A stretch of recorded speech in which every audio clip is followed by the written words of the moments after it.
Buenos días, estimados participantes a esta sexta clase virtual. Sean todos bienvenidos. El día de hoy estaremos disertando sobre el comportamiento de suelos granulares cuando se someten a cargas en condiciones no drenadas. Para ello, abordaremos la temática siguiente: zonificación de suelos de acuerdo a la línea de estados residuales, comportamiento de suelos contractivos, comportamiento de suelos dilatantes y parcialmente contractivos, algunas consideraciones geotécnicas debido a ese comportamiento no drenado y las conclusiones de la clase. La presente lámina ya se ha discutido en la clase 5. En ella se presenta la zonificación de acuerdo a la LER de alguna muestra de suelos con diferentes valores de relación de vacíos. Se observa que si se ubican por debajo de la LER tienen comportamiento dilatante, mientras que si lo hacen por encima, pero muy cercanas a esa línea, tienden a ser parcialmente contractivas. Y finalmente, si están por encima de la LER, las muestras serán contractivas, las cuales he resaltado en rojo. Vale la pena destacar que mientras más a la izquierda y por encima se ubique una muestra, su comportamiento será más contractivo.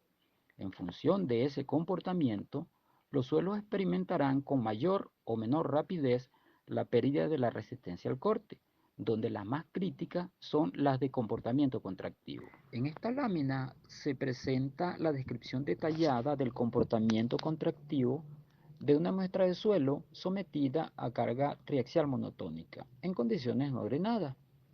Se presentan, como pueden observar, 5 figuras, donde 3 de ellas corresponden a la proyección en los diferentes planos de la LER, figuras B, C y E.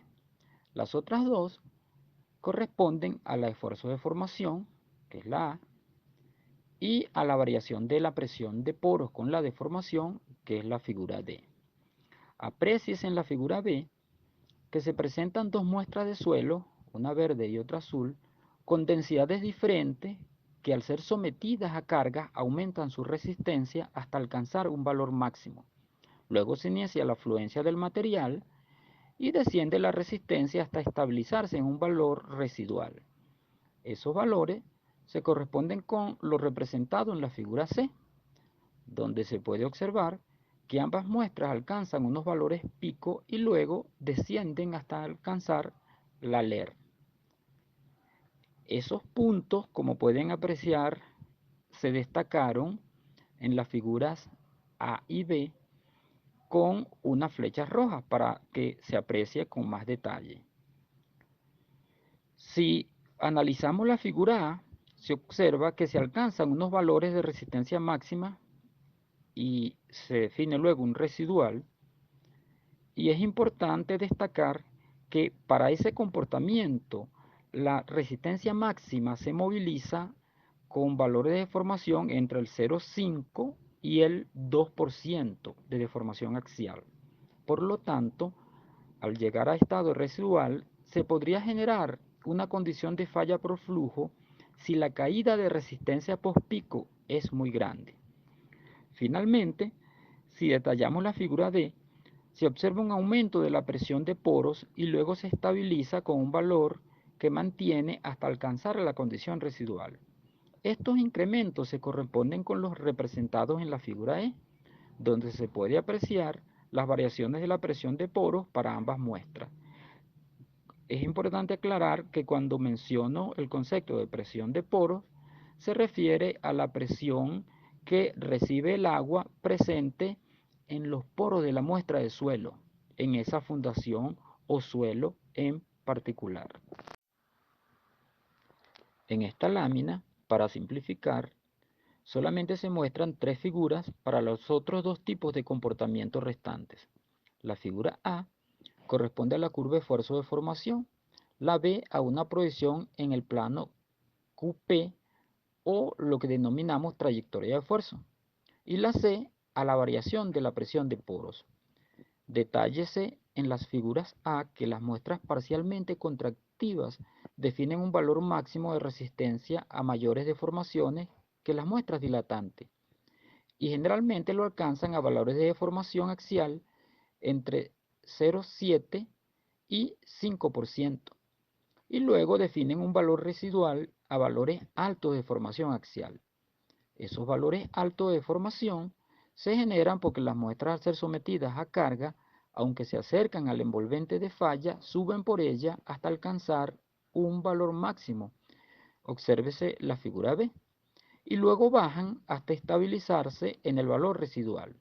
En el caso parcialmente contractivo, lo hacen muy cercanos al codo que definen al tocar el envolvente inicialmente. En cuanto a las presiones de poros, destaca el caso dilatante, donde este parámetro se incrementa inicialmente, luego disminuye hasta llegar cercano a la cavitación en algunos casos y luego aumenta hasta estabilizarse. Es importante destacar que en ambos casos hay poca factibilidad de la ocurrencia de una falla por flujo y de generarse licuación se caracterizaría por deformaciones limitadas porque se genera una especie de endurecimiento en las muestras cuando aumentan de resistencia. En cuanto a las consideraciones geotécnicas que se derivan debido al comportamiento no drenado de los suelos de fundación, se presentan en esta lámina dos casos de obra de contención hidráulica. Una es un dique de protección costanera y la otra es un embalse para suministro de agua potable. En ambas obras, por su importancia y o ubicación geográfica, es necesario una adecuada evaluación de su suelo de fundación, su comportamiento esperado, evaluación de los módulos resistentes de suelo, presión de agua intersticial, entre otros parámetros ingenieriles, para un adecuado diseño, construcción y posterior monitoreo. De igual manera, es necesaria la evaluación de los suelos y el adecuado monitoreo para otras obras como desarrollo de terrazas, parcelas para localizaciones petroleras, entre otras. En todos estos casos es muy importante estimar los valores de asentamiento esperados y el monitoreo de las solicitaciones dinámicas, que pudieran generar pérdida de resistencia en los suelos potencialmente contractivos. Como conclusiones de la presente clase, podemos decir, 1, que evaluar el comportamiento de un suelo de fundación es de suma importancia en la etapa de diseño de una obra geotécnica. 2. La correcta evaluación de los suelos permitirán minimizar discrepancia entre las predicciones de cálculo y el comportamiento real de la obra geotécnica. 3. La resistencia al corte, junto a otros parámetros como la variación de la presión de poros y los módulos resistentes de un suelo, son determinantes para la estabilidad de una obra geotécnica. 4. Las deformaciones y movimientos del terreno son manifestaciones más frecuentes y de mucho mayor riesgo en los suelos contractivos. Como conclusión general, los diseños robustos van a permitir una evaluación confiable de los suelos a ser utilizados como fundación de instalaciones de superficie.